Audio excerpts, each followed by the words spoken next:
Bonjour tout le monde, donc aujourd'hui je suis avec quelqu'un que vous connaissez peut-être, et si vous ne le connaissez pas, c'est que vous êtes nouveau sur YouTube. Je vous présente Fatou Olicard. Salut, mais il y en a plein qui ne me connaissent pas ici. Abonnez-vous.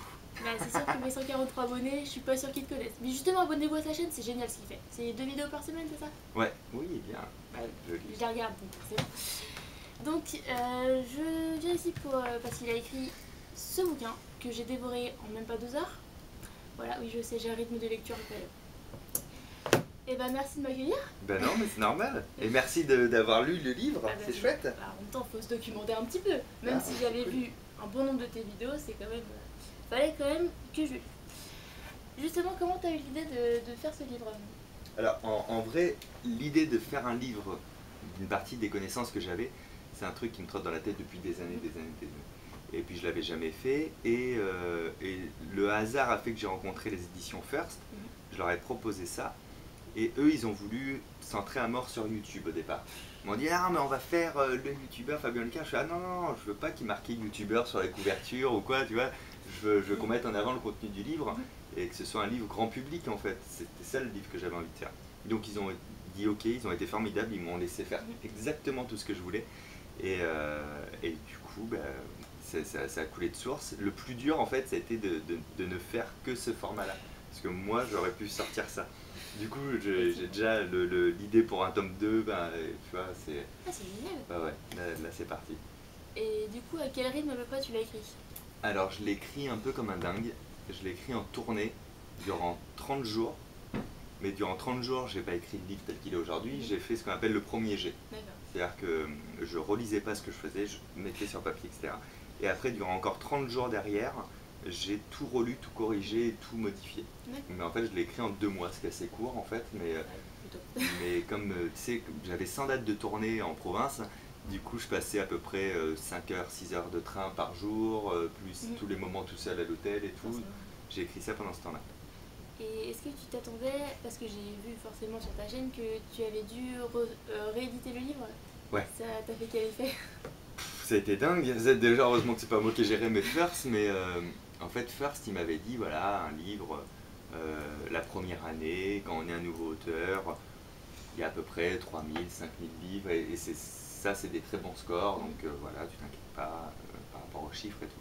Et en fait, là, ça fait 4 mois et on a déjà passé plus de 60 000 exemplaires. Wow. Donc c'est juste incroyable. C'est la 8e réimpression du livre. Ah ouais, quand même. Je m'étais arrêtée à la 3e, moi. Ah, mais c'est juste dingue. Non, mais ouais. même moi, je ne m'étais pas assez intéressé aux chiffres, mais ouais, c'est juste fou. Et il y a un truc de dingue. Une fois, j'étais à l'aéroport de Nice et j'ai vu un mec qui avait, je sais pas moi, 50, 55 ans.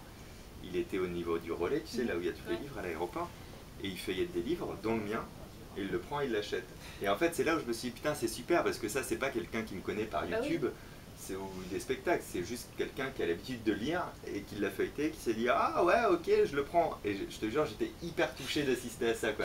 Ah ouais, j'imagine. Et de se dire qu'en plus, je suis à 2 mètres de lui, c'est même pas que c'est moi qui l'ai écrit. Enfin, tu vois, c'était très drôle. Moi, je suis passé derrière, acheter mes chewing-gums, c'était mort de rire. Et donc du coup en fait la promotion ça c'est plus ça par du bouche à oreille. Ouais, complètement. Bouche à oreille. J'ai quand même pas mal de radios qui ont voulu que je vienne parler des astuces qu'il y avait dans le livre. Donc les astuces de mémoire ou les trucs sur le non-verbal ou les choses comme ça. Mais c'est vraiment, c'est les lecteurs qui l'ont mis en avant eux-mêmes. Donc tu sais, tu peux pas rêver meilleure récompense en fait. Au lieu de faire plein de tournées etc. pour parler de livre, là c'est sûr que c'est les autres qui en parlent, c'est top. Et donc du coup, tu as commencé avec YouTube, et ta chaîne elle date de quand et pourquoi est-ce que tu l'as créée? Alors en fait, pour ça, il faut que je dise, j'ai commencé par le spectacle en fait. J'ai commencé en 2010-2011 par le spectacle, et j'ai fait 2 spectacles jusqu'en 2015, et fin 2015, je voulais créer un nouveau spectacle, un 3e. Et là, je me suis dit, qu'est-ce qui pourrait me stimuler, tu sais, j'aime bien les challenges, qu'est-ce qui pourrait me stimuler dans l'écriture pour me forcer à écrire tous les jours sur des sujets différents. Et je me dis, tu sais quoi, je vais faire une chaîne YouTube et je vais faire une vidéo par jour pendant 1 an. Je vais me faire le défi. Parce qu'à cette époque, je savais pas que c'était complètement bête de faire ça comme défi, que ça t'avait public. Bon. Donc j'ai fait ça et je l'ai annoncé publiquement parce que comme j'ai un peu d'orgueil, je me dis si je le dis publiquement, je vais avoir du mal à ne pas le faire. Ouais, tu vois. Donc le 1er janvier 2016, je sors ma première vidéo. Ça me prend une journée complète et je me dis wow putain dans quoi je me suis embarqué. Et j'ai fait ça jusqu'au 31 décembre 2016, donc 366 vidéos, puisque j'ai fait ça une année bissextile, tant qu'à faire. Et donc voilà, ça fait 1 an et presque 10 mois là. Et là, après, depuis cette année, je fais plutôt 10 vidéos par mois. Ouais, c'est un peu plus raisonnable quand même. Ouais. À la base, quand je suis passé au rythme de 2 par semaine, il y a des gens qui trouvaient ça beaucoup. Moi, je trouvais ça tellement simple par rapport à 7 par semaine. Tu vois ce que je veux dire? Ah, trop bien la vie. Et justement, moi, j'étais connue par Pierre Cross. Ouais. Donc c'était la deuxième vidéo en plus que vous faisiez, donc assez tard par rapport Ah à la oui, vidéo. en fin 2016. Ouais. C'est ça. Ouais. Et je me suis dit, mais il est complètement barge en fait. Déjà que moi, qu'une par semaine, des fois j'ai du mal. Ah ouais. La 7, c'est waouh. Et donc, du coup, à partir de quel moment tu avais réussi à vivre de YouTube? Alors, en vrai, je vis pas de YouTube, même aujourd'hui. Pour la simple et bonne raison que, comme c'est pas mon métier principal, mon vrai métier à la base, moi, ce qui me fait vivre, c'est de faire des spectacles, de faire des conférences, d'écrire des bouquins, des trucs comme ça. Du coup, YouTube sera toujours du bonus. Et donc, je suis pas obligé d'accepter des placements de produits. J'en ai fait très peu et c'était des produits que je voulais mettre en avant. Tu vois, il y en a eu 2 sur 470 vidéos. Je suis pas obligé de tenir un rythme de vues et de publication. Par exemple, au mois d'août, j'ai pas fait de vidéo, j'ai pris des vacances. Ou des fois, je fais des vidéos qui me tiennent à cœur réellement, genre une vidéo sur ma bibliothèque. Je savais que ça allait faire à personne. Et en vrai, elle a fait 30 000 vues. Par rapport à 640 000 abonnés, c'est pas beaucoup. Mais je voulais la faire parce que ça me faisait plaisir. Et je sais que les 30 000 qui l'ont regardé, ils avaient vraiment envie de la voir. Tu vois ce que je veux dire? Donc, comme j'ai pas de notion d'argent, moi, liée à YouTube, je fais vraiment ce que je veux quand je veux. Tu vois, c'est pas grave, quoi. Donc, il y a des mois où ça rapporte un peu de sous. Je le réinvestis sur la chaîne, j'achète du matériel et tout. Il y a des mois où ça rapporte rien, c'est pas grave parce que c'est pas ça qui me fait vivre. Et c'est quoi la vidéo que tu as préféré tourner? Même si elle était compliquée, etc. C'est quoi celle que tu as préférée? Ah, c'est une bonne question, on me l'a jamais posée, tu sais quoi. C'est rare. Celle que j'ai préférée. Tu as répondu à tellement de questions sur ta chaîne que je me suis demandé laquelle on va jamais lui poser. Non, bah écoute, sur 470 vidéos, quelle est la vidéo que j'ai préféré tourner? Très bonne question. C'est peut-être une des vidéos qui n'est pas encore sortie. Comme tu le sais, j'ai été à Orlando, je suis allé à Orlando au mois d'août et j'ai fait le parc Universal dont Harry Potter. Et du coup, je me suis dit, il faut que je fasse des images de ça. Donc j'ai filmé de fou. Mais je me suis dit, si je fais un vlog pour un vlog, c'est un peu chiant en fait. C'est juste montrer pour montrer. Du coup, j'ai écrit un scénario. En mode, je suis à la recherche de mon rappel tout en fait. D'accord.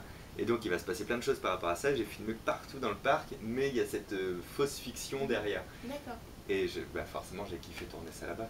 J'imagine, oui. J'ai passé 5 jours dans le parc, j'ai fait 4 jours vraiment en mode visite, et la dernière journée, j'ai tourné ça. Waouh. C'était ouf. Dingue.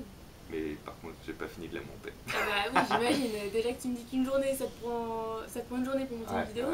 J'imagine que là, en 2-3 jours, non? Dans tout cumuler. Ouais, je fais 1 heure par-ci par-là en fait. D'accord. Mais elle va sortir ce mois-ci, je pense. Et la collaboration que tu as préféré faire? La collab que j'ai préféré faire, écoute, je me suis vraiment marré l'autre jour avec une collab que j'ai fait avec Amy LTR. Parce qu'on se connaissait très peu avant.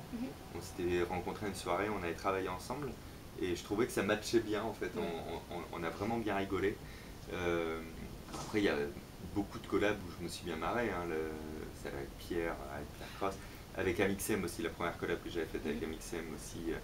Moi, c'était bien marré. En fait, ce qui est dingue, c'est dans les collabs, tu rencontres des gens qui sont tels que tu espérais qu'ils soient. La plupart du temps. Mais en tout cas, toutes les personnes avec qui j'ai collaboré, j'ai jamais été déçu. À chaque fois, ça a été cool et pas si surprenant que ça en fait. Tu vois, tu te dis, est-ce que la personne que je suis, elle est vraiment aussi cool? Et oui. Donc c'est fait. Ouais, c'est une bonne nouvelle. Et pareil, la vidéo que tu n'as. Enfin, pas que t'as pas aimé tourner, mais où ça t'a demandé vraiment le plus d'efforts au niveau mental parce que tu t'es dit non, mais celle-là je la sors, mais vraiment parce qu'il faut que je la sorte. Moi, ça t'est jamais arrivé. Ah, si, ça m'est arrivé quand j'en faisais une par jour, où des fois j'avais le week-end, genre une vidéo qui sortait à 11h. Moi, j'essayais je faisais mes vidéos au jour le jour, et celle du dimanche, j'essayais de la tourner le samedi, donc on va en faire 2 le samedi, pour me dire dimanche je peux dormir et c'est repos, quoi, tu vois. Et il y a des fois où j'y arrivais pas avec les spectacles, avec les rendez-vous, avec les machins, et donc. T'es dimanche matin et toi tu mets ton réveil à 5h30 du matin en mode faut que j'écrive, faut que je tourne. Et il y a une vidéo que j'avais faite sur le boulier, tu sais, sur les bouliers. Donc c'est exactement ce cas-là. Je me réveille à 5h30, je me dis qu'est-ce que je fais aujourd'hui? Et tiens, je vais leur parler du boulier, j'ai jamais fait de vidéo sur le boulier. Donc j'y vais un peu en souffrance, tu vois. D'ailleurs on voit dans la vidéo, il fait nuit dehors et tout. Bon, je fais mon truc et tout, je fais toute ma vidéo. Ça me prend à peu près une demi-heure, trois quarts d'heure pour l'écrire, tu vois, faire mon plan. 1 heure pour la tourner, une bonne heure. Et là je finis le tournage, donc il doit être 7h du matin. Et je m'aperçois que j'ai pas mis enregistré sur la caméra. Non.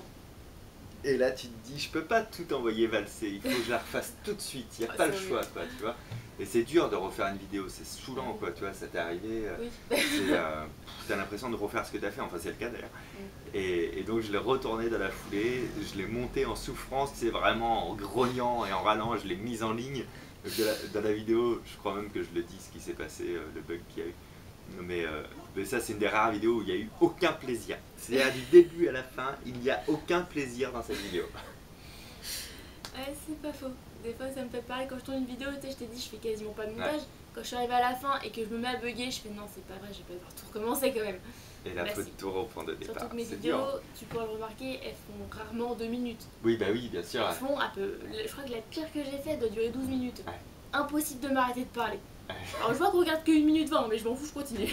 Oui mais t'as raison, à la base on fait ce qu'on aime faire, t'as raison.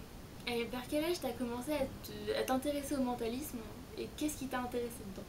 Alors en fait j'ai commencé à m'intéresser à tout ça vers l'âge de 8 ans.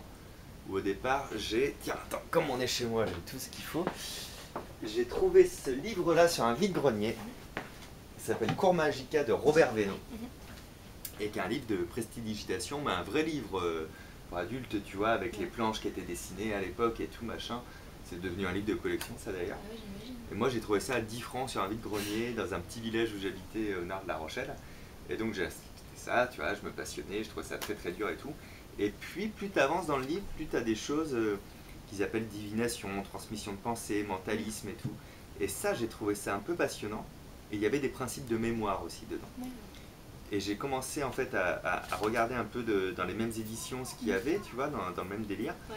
Et du coup j'ai acheté un livre qui s'appelle, je dois toujours l'avoir aussi, forcément, oui, si, ou les principes brillants du mentalisme.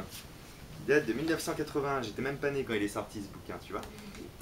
Et dedans il y a pareil toute une partie qui s'appelle Il n'y a pas de truc.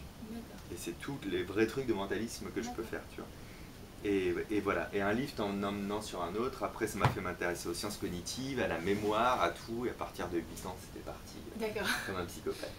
Oui, c'est un peu faux. C'est pas faux parce que si vous voyez ces vidéos, je peux vous assurer que des fois, what? Qu'est-ce qui se passe là? C'est ça.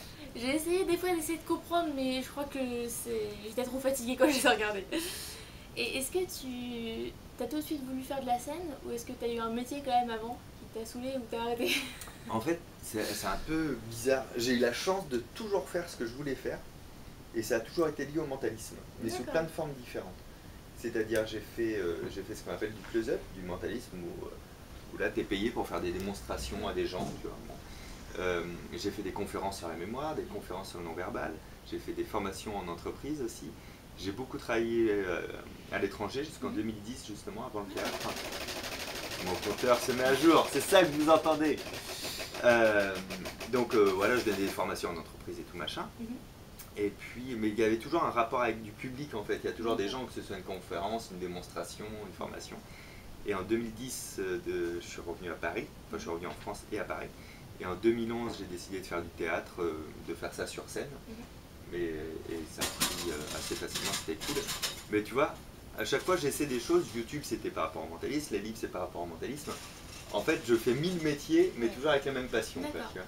Ah, c'est une idée de carrière comme une autre. Bah ouais, en fait l'idée c'est qu'il n'y a pas de but final, tu vois, que je fais en fonction. C'est pas mal. Et du coup, quels sont tes futurs projets, si on peut dire, sur le long terme? Écoute, sur le long terme, c'est la vidéo où l'invité se barre le plus souvent.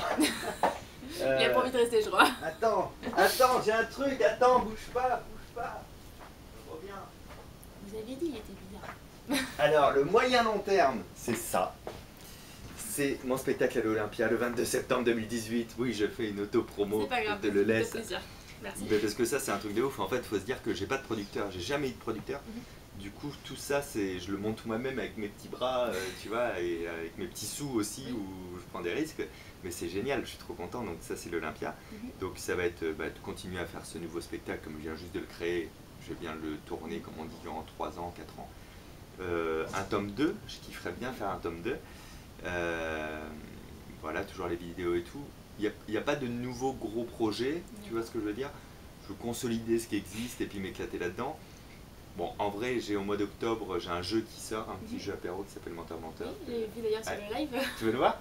Ouais, pourquoi pas. Ah là, il n'y a que d'exclus sur cette chaîne. J'en ai pas encore parlé sur la mienne. Ah bah si, dans le live. Oui. Tac. Voilà. Cool. Ça, c'est la vie. Avec toutes les cartes dedans, vous ne verrez rien. Et les règles du jeu. D'accord. Et du coup, donc ça c'est une collaboration avec Céline H. Avec Céline H, ouais, carrément. Moi j'ai eu l'idée du concept, mais en fait, mon gros problème dans la vie, c'est que j'ai des idées. Donc j'ai des idées, tu vois, waouh, on pourrait faire ça. Et après, il faut les mettre en place, les idées. Et comme t'as pas 10 jours en une journée, Voilà. c'est compliqué. Et là, Céline, elle était parfaite parce que j'ai dit, écoute, moi j'ai une idée de jeu que j'aimerais beaucoup faire. J'ai les éditions Larousse qui m'avaient dit, bah nous, si tu veux, on peut ça, et tout, il n'y a pas de souci. Je vais faire, mais moi je veux que ça coûte pas cher. Ils font, bah genre combien? Moins de 10 €. Oui, d'accord. Mais ils ont dit oui, ils ont plié surtout, donc c'est cool. Et j'ai dit à Céline, voilà, maintenant, à partir du moment où j'ai mis toutes les règles en place, le jeu, le truc, putain, faut écrire toutes les cartes en rapport avec les règles. Et en plus, juste pour vous montrer, il y a quand même pas mal de cartes. Il y a 250 cartes. D'accord. Et du coup, c'est elle qui a tout écrit. Waouh. Ouais, qui a tout écrit. Ah ouais, quand même. Donc c'était parfait pour moi, c'est la collab parfaite. Donc toi, t'as les idées, elle écrit les idées. Ouais, c'était top. Et quand il dit qu'il fait tout avec ses petits bras, il m'a raconté quelque chose, c'est que l'éléphant que vous voyez là, oui. Lui il en a fait un tout seul en papier comme je fais aussi, sauf que lui il pensait que ça prendrait 1 heure. C'est ça. Et c'était un éléphant grand comme ça, hein, donc du sol jusqu'ici, quoi. Voilà. Toi tu l'as vu tout à l'heure. Et alors pour la petite anecdote, du coup en pleine nuit j'ai dû demander à quelqu'un de m'aider à tout faire, et c'est Céline H qui s'y est collée, parce qu'on se connaît depuis des années. Elle a bien du courage. Ah oui, oui. Il faut me supporter. Bah écoute, merci beaucoup. Est-ce que tu peux juste terminer en me le signant? Bah évidemment. Ce serait génial. Il n'y a pas de piège dans ton prénom? Non, il n'y en a pas. Un tiret entre les deux? Sauf si tu veux pas. Et j'en mets jamais donc. T'en mets pas? Non. D'accord. Et je sais qu'il y en a sur ma carte d'identité, mais non. J'aime bien ne rien faire comme tout. Je vous dirai même pas ce qu'il y a. Ce sera dans une prochaine vidéo peut-être. Ouais, si je reviens sur Paris, on sait jamais.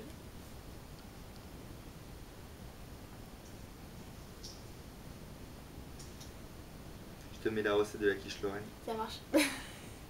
La mienne, elle a des lacunes. Et voici, cher ami. Merci beaucoup. Je t'en prie. Bah écoutez, c'est tout pour aujourd'hui. Si vous voulez vous abonner à sa chaîne, je vous mettrai le lien dans la barre d'infos parce que franchement, allez voir ce qu'il fait, c'est super bluffant. Et si vous voulez vous abonner à ma chaîne, vous cliquez sur ma tête, tout simplement. Voilà. Cliquez, et pour voir mes partagez ces vidéos, likez, cliquez. Merci. Et si vous voulez voir ma dernière vidéo, je vous la mettrai également en barre d'infos. Et moi, je vous dis à bientôt. Salut. Ciao.